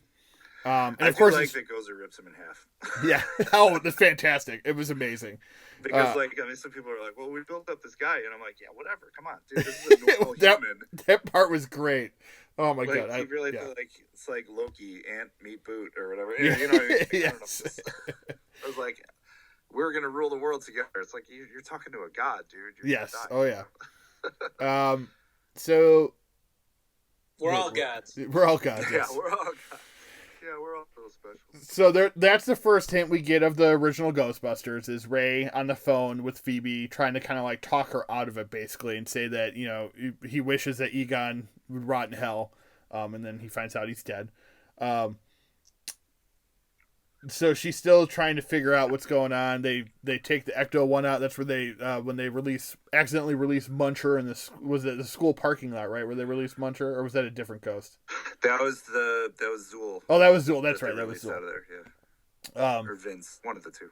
Yeah, one of the but yeah, when they release Muncher and they like destroy half the town and end up in jail, and another like Bokeem Woodbine, kind of like it's not really a cameo because he's credited, but like just a small role for him to really not do a whole lot. As the sheriff and the father of the girl, the love interest to Finn Wolfhard's character, let's get her name here. Lucky, yeah, played by Celeste O'Connor. And then that leads to just basically like all hell breaking loose when they're in the pit. They end up releasing Gozer, and she goes on a tear. And I thought she looked a lot like what's her name, Olivia, Jason Sudeikis' old wife, ex-wife, Olivia Wilde. Wilde. I swear to God, I thought it was Olivia Wilde. Yeah. Okay. So I'm a little confused because I had seen so many places that Olivia Wilde did play her. Then I saw other places that's true and it was somebody else. So I don't know who the hell actually really played Gozer in that. I do know that her voice was done by, no, what's her name? It's hard to pronounce and I feel bad for saying that, but it's like Jonan and something. She's like in The Expanse and Star Trek Beyond. So according to Wikipedia, Olivia Wilde is Gozer the Gozerian, and she plays the role. Emma Portner, who's credited on IMDb, plays Gozer CGI in spirit form.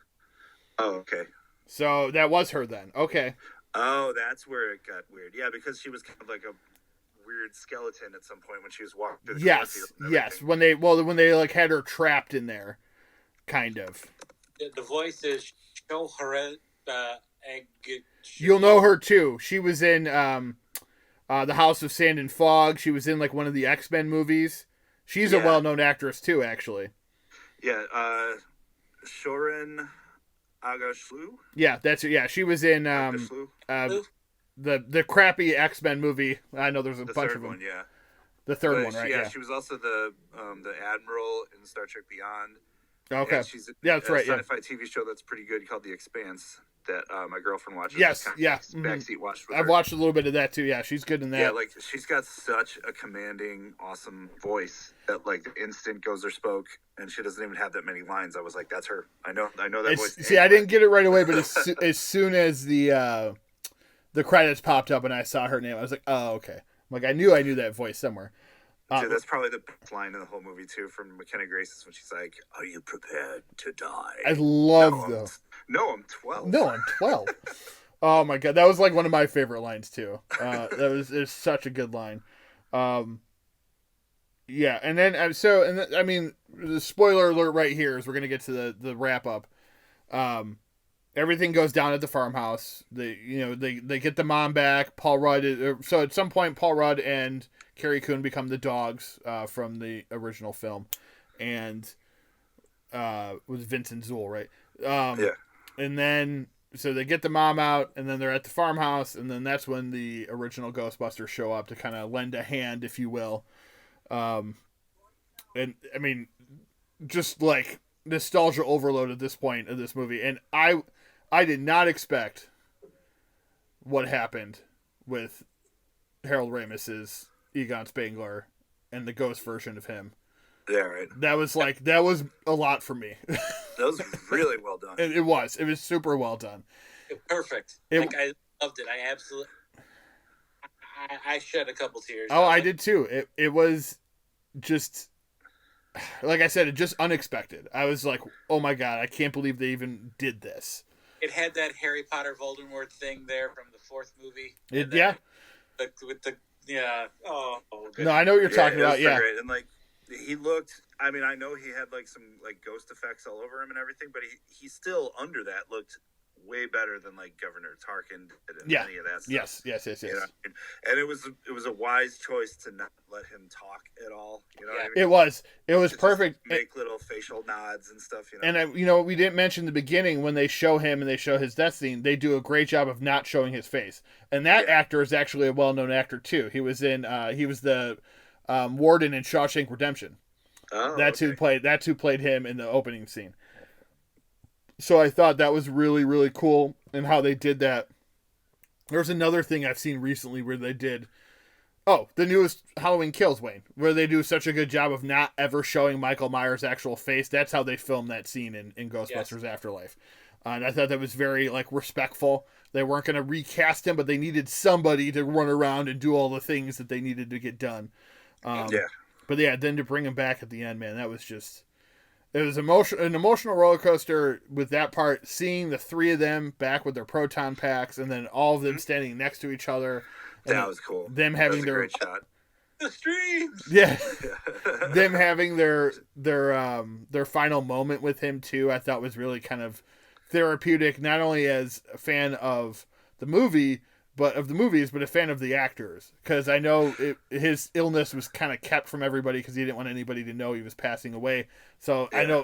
I believe they all got to say goodbye, but it had to have been kind of like a therapeutic moment for them on set to do it all over again. Right. Talks about how he got to make amends with him. Yeah. Shortly before his passing, which was. Yeah, I heard that too. Yeah, pretty crazy.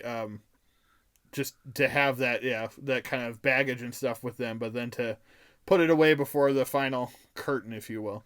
Yeah, and they gave the whole baggage kind of thing within the movie to Ray. And yeah. He got, those two were the closest characters in the old ones anyway. Yes. You know. So, also, I love that Winston got low-key the best line again when, they got thrown into the car. First of all, I love Mckenna Grace going, "Are they dead?" Yeah. That was good. Just right away. But then Aykroyd says, "I don't remember this job being so painful," and Winston's like, "I do." Let's post this bitch. Yeah, it was great.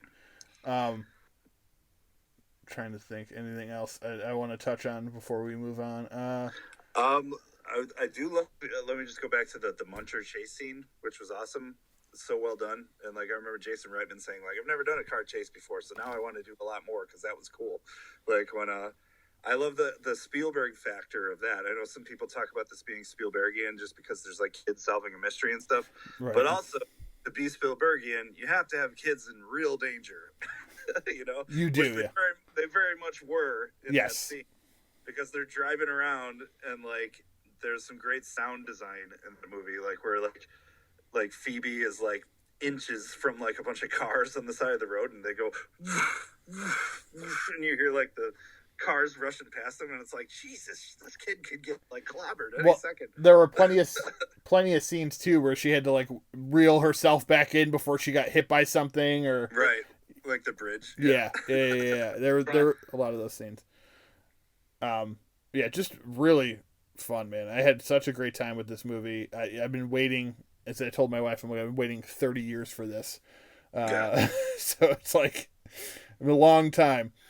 Yeah, so let's get to the how you guys would rate it. Well, here, any final thoughts before we get to that part? Wayne, you first, I guess? Sure, yeah, Wayne, go first. I don't have any complaints whatsoever. I know no follow-up is ever going to be as perfect or as good as the first one, but this comes about as close as you can for me. Again, I'm still on that afterglow of just seeing it. It just, wow. Yeah.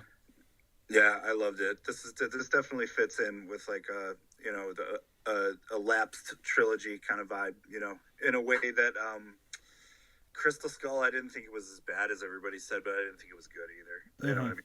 And just little things like that. I'd put it on the level that Creed is, Yeah. I actually really loved Creed, where it captured everything that was great about the first movie. There were a lot of similar things, but it also told its own thing, and it actually respected the character that came before. I think Creed and this movie understood what had to be done is that the characters in the original film are so old that you have to kind of come up with a new direction, a new story, but you can still include those characters to help your new story and your new characters along. Right, and totally. where Indiana Jones, they still haven't realized it, that Harrison Ford's like 80 fucking years old. I know. So, I wish they really should just recast Indy and go back to the 1980s. Yes, I don't understand why they have to keep doing it. I'll watch it obviously, but I don't want to end this with dissing on Indiana Jones, because I actually did enjoy the fourth one more than most people. I recognize it has problems. I do want to mention, we didn't talk about the end credit scenes, and that's the end credit scene. The first one is the only time you see Sigourney Weaver, and it's the reuniting of Sigourney Weaver and Bill Murray, which is fantastic because it's the wavy lines and the square and all that stuff from the first movie, which is just a great fucking callback. And then the final one is basically where they tell you that they have a plan for more movies. And I thought that was really cool.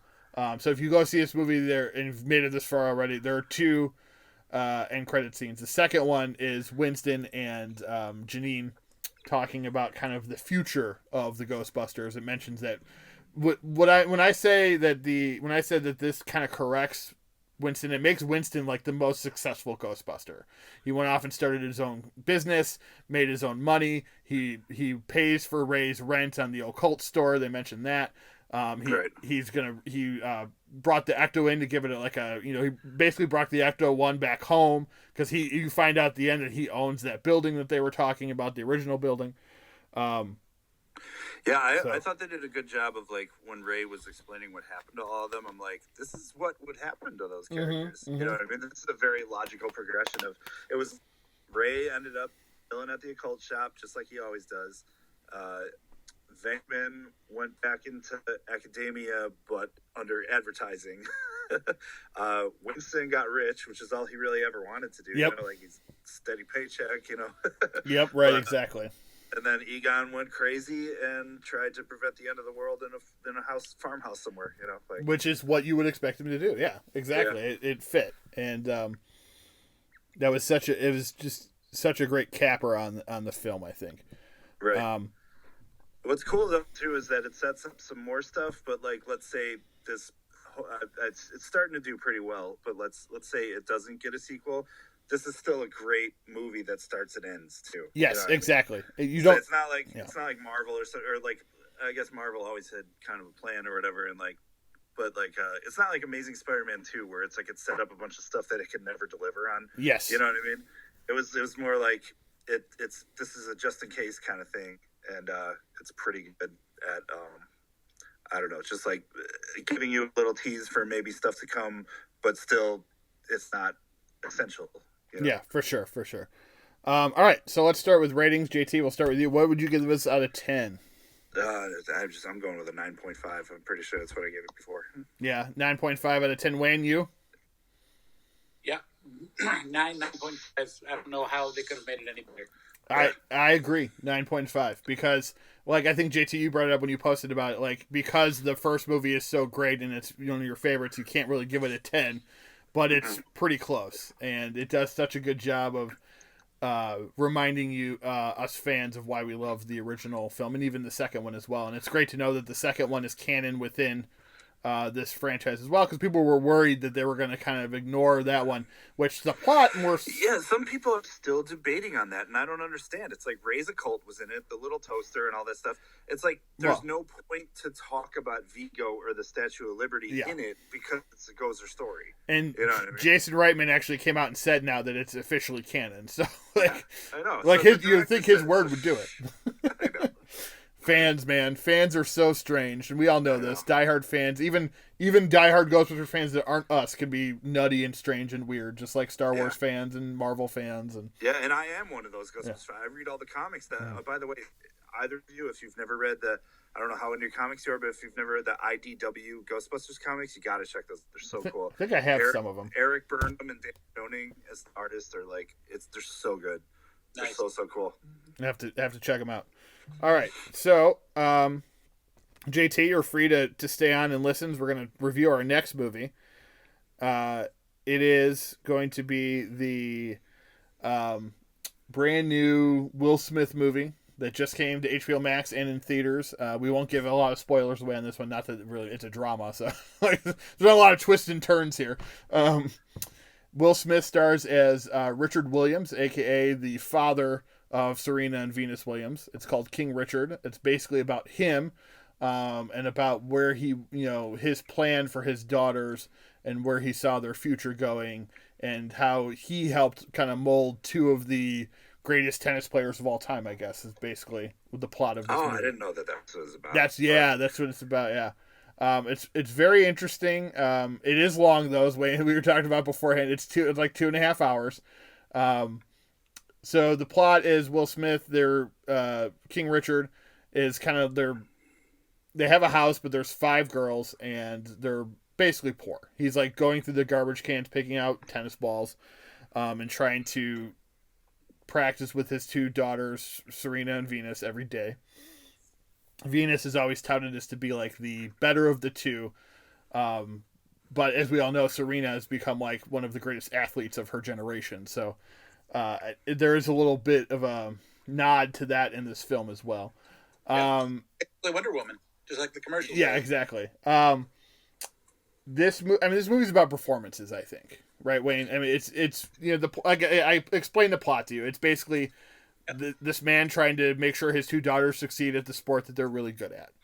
Going into this not knowing a whole lot about Richard Williams, I mean, obviously we knew about his kind of dictatorship, so I thought this was going to be expanding about how much of a tyrant the man was and a slave driver, when really he's a loving father that wants to protect and give his kids every opportunity to succeed. He sees their talent and whatnot. And, with all the attention and money comes a little bit of pride and ego, but not what as a movie at all. I think it does a good job of showing that he's a loving father and cares for them, but also his own ego does get in the way occasionally. I don't know that he was, it doesn't play him as the monster maybe that a lot of people thought he was, because at some point he realized in his ways that he was wrong. And that's, I think, where the kind of the character, you start to kind of realize that the character is a real person, and not that he, obviously he's a real person, but in the context of the film, that he actually has a ability to grow. And I think Will Smith really sells this performance very well. He gives a fantastic performance in this. Probably one of his finest. I mean, they show some video clips, JT, at the end of the movie, of like the actual Richard Williams, and like Will Smith's portrayal was like spot on. Like, gotcha. The voice. I think I've seen only like his there's like a scene I saw like on a preview of like them driving through like a neighborhood. Yeah. And him telling her like, this is what like I want for you, and like all that stuff. Yeah. Like a better neighborhood than they're from. Yeah, they're driving through. Yeah, they're on their way to this rich like tennis club. And he's like, I want you to be able to buy one of these houses. And she's all excited. And what's cool, too, is, I mean, the girls bought in. I mean, they believed their father when he said that they were going to be great. And they go through, the beginning of the movie starts with them, like, basically not getting any recognition because they're black, they're not rich. Tennis is a rich person sport. I think we kind of all have that mentality of, like, tennis and golf, like, unless you're rich, you really can't get into the game. So he really has to fight tooth and nail to get them recognized.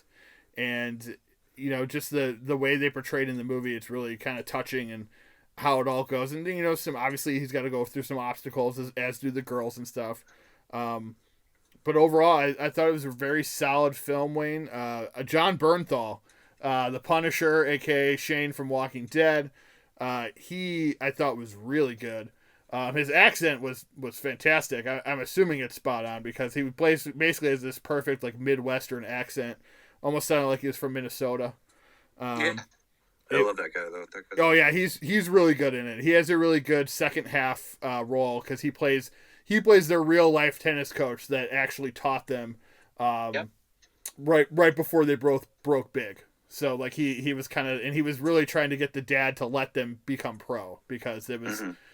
The dad was like, oh no, that's too much for them. They saw Capriati, which is a famous tennis player. She had like a drug problem. So he's like, oh, you taught her, and look what happened. But it really does. It really is a film, I guess, about a man who loved his children. Like, that's kind of what they're trying to get across here. Like, he really wanted them to be adults, or I don't know if adults is the right word, but be grown before they became famous because he didn't want the fame to go to their heads and make them turn out like some of the other famous kids that we all know. I mean, fame in kids is one of those big things over time that has just never been something. It's a lot of bad outcomes. Even the ones that turn out cool are sometimes a little off, Exactly. Even like someone like Macaulay Culkin, who, from all intents and purposes, hasn't really had any major drug problems, hasn't had any like weird, like super weird issues, still just seems like a strange guy. Yeah, he seems like a cool one though. Did you ever see him like on Angry Video Game Nerd or Red? Oh yeah. No, he's really cool. He saved all his money that he got from when he was a kid, so that's why he gets to basically do whatever he wants. He had the not to be in that stupid remake. Yes, oh my god. Yeah, listen to our last episode if you want to know how that Home Alone one was. I actually want to because I didn't even know that there was a shitty new Home Alone. Oh my movie. God, it's so bad. It's so bad. Anyway, back to this good movie. It was directed by Ronaldo Marcus Green. I didn't mention that. Written by Zach Balin. I also want to mention, too, is Anjanou Ellis. Anjanou Ellis plays their mother. And I thought she had some really good scenes with him, Wayne, especially when she's like making him realize how big of a dick he's being in the kitchen scene. I thought that was fantastic. And, I would be surprised if obviously Will Smith is probably going to get an Oscar nomination out of this, maybe actually win this time. But I would be really surprised and upset if she did not get one too, because I thought for Best Supporting Actress, I thought she was really good. Just as good as he was, and really has a lot less scenes kind of to show how good she is in this movie. And I thought she did a fantastic job standing toe to toe with Will Smith. Right, absolutely. And every scene where she like confronts him or stands up to him, yeah, she, like absolutely dominates that scene. Like when they're in the van, when he's gonna drive off and make him walk home 3 months. Yeah. You don't make these decisions by yourself. Yes, exactly. Yeah, there were lots of really good scenes. Sanaya Sidney and Demi Singleton, who play Venus and Serena, also did a really good job. Tony Goldwyn plays like their first tennis coach, or Venus's first tennis coach. He did a really good job as well. People know him from a bunch of movies, from Ghost and Scandal recently. But yeah, I mean, overall, it was really well done. It's a really well done drama. So if you like movies like this, true life stories, it's different than most. It doesn't play to the Hollywood stereotype of a biopic type of movie, I think, which I thought was really a good choice on their part. That's good, because sometimes biopics, sometimes they're great, but sometimes they annoy me because sometimes they like Man on the Moon. I'm like, Jim Carrey's not Andy Kaufman. You can't. This is Jim Carrey and pretending to be Andy Kaufman, but he's not. And the Queen one it's like they painstakingly recreated the farm aid, was it? The sequence, from real life, and I've seen that performance 100 times because my dad's a Queen nut job. It's like they did all the details there, and missed every other detail about his life. They did, yeah. That was so a big, yeah. I don't know. So it's like he was well cast in that, but then messed up the story. So it's like, I don't know. They either cast the wrong person or overindulge in like the fictionalization of their life. So. Yes, exactly.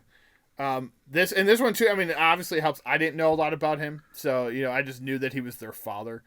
But there definitely is some good stuff too when they talk about like how much a lot of it is about him at the beginning. But they do mention too, there's a really cool scene too where he's talking to Serena and they're at the tennis match, and he's like, Venus is going to be the number one tennis player in the world. He's like, but you're going to be the greatest of all time. And it's like, wow. And that's like, I don't know if he actually said that, but that's where we're at now. Serena is considered by many to be the greatest tennis player of all time. Yeah. If not, because I know people were upset when they were going over a couple years ago the greatest athlete, and she got left off the list, and people were like, "Why is she not being mentioned?" Like, that's terrible. She's conquered her sport. Nobody even knew a tennis player's name before. For the most part, yeah. McEnroe, Sampras, a couple of them here and there, but nothing. I couldn't tell you anything about him except for that McEnroe was a prick. That's about it, and that's mainly because of Mr. Deeds. So. Yeah, I'm gonna have to check it out. It's gotten really, really reviews. Yeah, it's really good. It's definitely. And I trust y'all's taste. So We try. Sometimes when people don't agree with us, but we try. We're trying to be more critical, I think. All right, Wayne. So, what would you rate this movie out of 10? Oh, solid 8. I was going to say the same thing. So we're on par today. I was to say solid 8 out of 10. Will Smith's performance, I think, is a total 10 out of 10. It may be a bit too long, so it could have been maybe a little shorter. But other than that, really solid flick. You could catch it on HBO Max or in theaters. Ghostbusters Afterlife, you could only see in theaters. It'll probably be on digital, I would imagine, in the next month or so. That's how they've been doing those the films lately since the pandemic. All right, JT. So next, we usually talk about stuff we've seen. I haven't seen a lot. Wayne, do you have anything that you want to talk about that you've seen? Dexter New Blood continues to meet my expectations. I'm very much enjoying that. That's good. Is it good as like the first 4 seasons? Because that's when that show was good. I mean, it's different, but it's got a lot of undertones, and I can't really say a whole lot about it because without spoiling it. Gotcha. I will. For me, I will Dexter you if you spoil it. For me, it would be a very similar show. You. I watched all 3 seasons of You very recently with my girlfriend, and it was really good. I like the first season the best. I thought that was the most grounded, but like I do appreciate that seasons 2 and 3 went to different locations. Okay. And kind of attacked a different. I feel like it was like the first season was like single life, and the second season was like L.A. Or the first season was single life in New York. Second season was like a budding couple in L.A. The third season was like domesticity in San Francisco. You know what I mean? So it's like to tackle a new aspect of like superficial complacency in a different location in each, and subvert it and destroy it in each new season or whatever. I still felt like it was the most effective in the first with like the story of Beck and like I just thought he was a very flawed human being, and then he was a psycho, and like the two of them kind of like playing off each other, and like at some point even it's almost like you don't know who to root for, because there's like not that many good people in that show. Yeah, but I don't know. It's very entertaining. It's probably like an 8 out of 10, but like it scratches the itch that Dexter left behind a long time ago. Well, that's good to know. Yeah, seeing people in glass boxes and people getting murdered and stuff. Yeah. The story told from the perspective of a psychopath, so. For sure. All right, yeah. I mean, recently for me, I 4th season of Yellowstone, so if you're big into Yellowstone, it's really good. Mayor of Kingstown, I've watched the first 3 episodes of that with Jeremy Renner. The first 2 episodes of Hawkeye, I watched those. I really like those. Haven't checked them out yet. Yeah, it's good. I think it's going to be a pretty good series. The first 2 episodes are a lot of setup. I'm hoping the last 4 are going to be like where all the meat is. But yeah, it's fun. Definitely to see those 2, Renner and out of the Stanford. giant Marvel buffet they're offering recently, I'm most stoked for She-Hulk because I love that character in the comic books, and it looks like they're going to get it right. I hope so. It looks really cool, and I'm excited for anything Marvel. I'm excited for. It doesn't matter what it is. Yeah, pretty much. I'll watch it all. Some of it, to me, I've always said this before. Like, even though I think like Thor: The Dark World is like the worst Marvel movie, I still enjoy parts of Thor: The Dark World. I don't think it's a bad movie. It's just there's so many of them that you got to have one that's not, a couple of them that aren't great. It's one that if somebody was trying to get the like compressed version of the Marvel timeline as somebody who might have never seen it, you just get that one off. Yeah, right, exactly. It doesn't do anything to forward the plot for the third movie. Doesn't really do anything to make you care about anything else from the first movie. It's just kind of there. It was just a very weird entry into the Marvel universe, being that it was the second movie in a now trilogy, soon to be quadrilogy of films. So it's just kind of there. And plus the third one's just so goddamn entertaining. Oh god, so I fucking love Thor Ragnarok. That's a whole nother podcast. All right, so I'm going to get into news and notes here real quick, and then we will wrap up everything. All right, so Pumpkinhead remake is in the works at Paramount Players. That's their like digital release format. Pumpkinhead, as I've talked about on this podcast before, is one of my like underrated favorite monster movies from the 80s.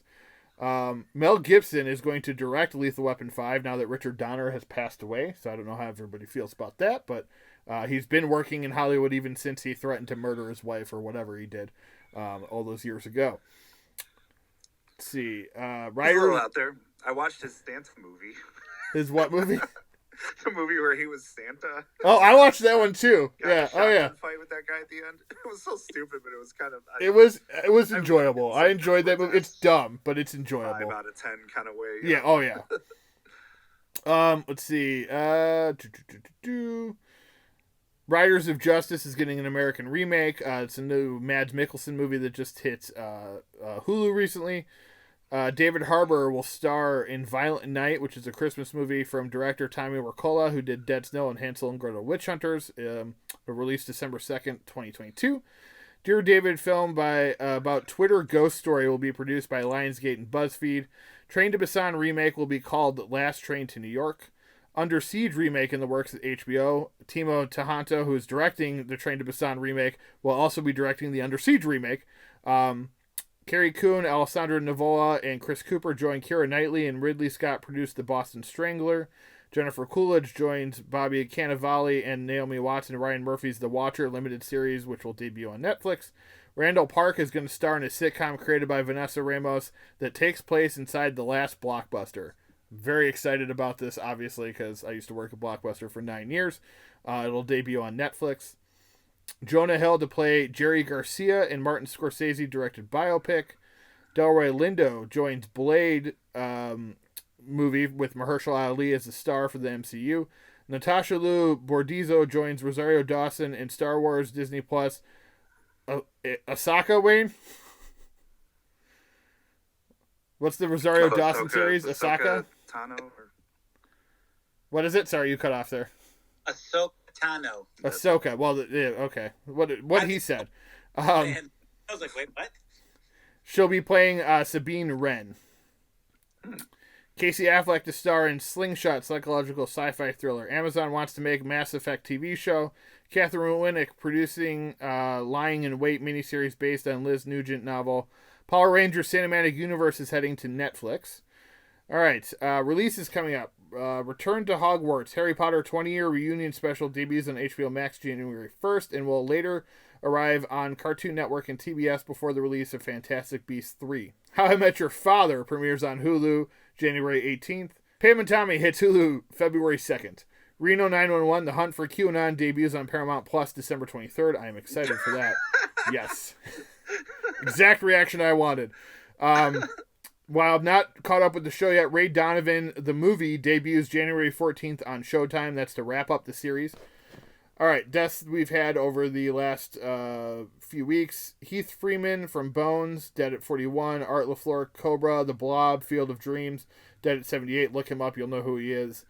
Peter Aykroyd, Dan Aykroyd's brother, was an SNL alum and the brother of Dan, obviously, dead at 66. Joey Morgan, a young actor from Scout's Guide to the Zombie Apocalypse, dead at 28. And Stephen Sondheim, the fantastic composer and musical writer of a million stuff, passed away at 91. Lived 91 years. Long goddamn time. Good for him. Really hung in there, didn't he? Yeah, he really hung in there. He's still doing interviews up till the end. He was on Colbert like 2 weeks ago. Yeah. JT, we appreciate you coming on the show and talking Ghostbusters with us. We had a great time. I know I speak for Wayne when I say man, that. I'll come back anytime. Yeah, for sure, man. We'll have to have you back on to talk some other shit. JT, anything you want to plug or talk about? Yeah, I was in the talking about Ghostbusters, and that inspired me probably my whole life, low key, to create the Sapphire Spectre, which is my comic book. Successfully kickstarted 2 times, almost on the 3rd one coming in a couple of months. So, yeah, you can check it out in my store on Store Envy, and just look out for the Kickstarters. The Sapphire Spectre. It's about a girl from Chicago who can die, enter the spirit world as her own ghost, fight stuff like evil demons and stuff, and come back to her about it. So I write and draw it, and it's always fun. Everybody should check it out for sure. JT's been working on that for years. I was privy of some early art when we worked together all those years together at Feld. So check it out. Starting to go places slowly, so that's kind of cool. Yeah, we're very proud of you here over at the show. We like the fact that our friends and stuff are out there doing stuff and creating and doing well. Likewise. So keep it up. show. All right, so that's the show for this week, everybody. We hope you enjoy listening to us. I mean, our numbers have gone up, so that's obvious something that's happening. So we appreciate it. Looking forward to doing next week's show. Talk to y'all next week. Bye. Fun, everybody. Bye-bye.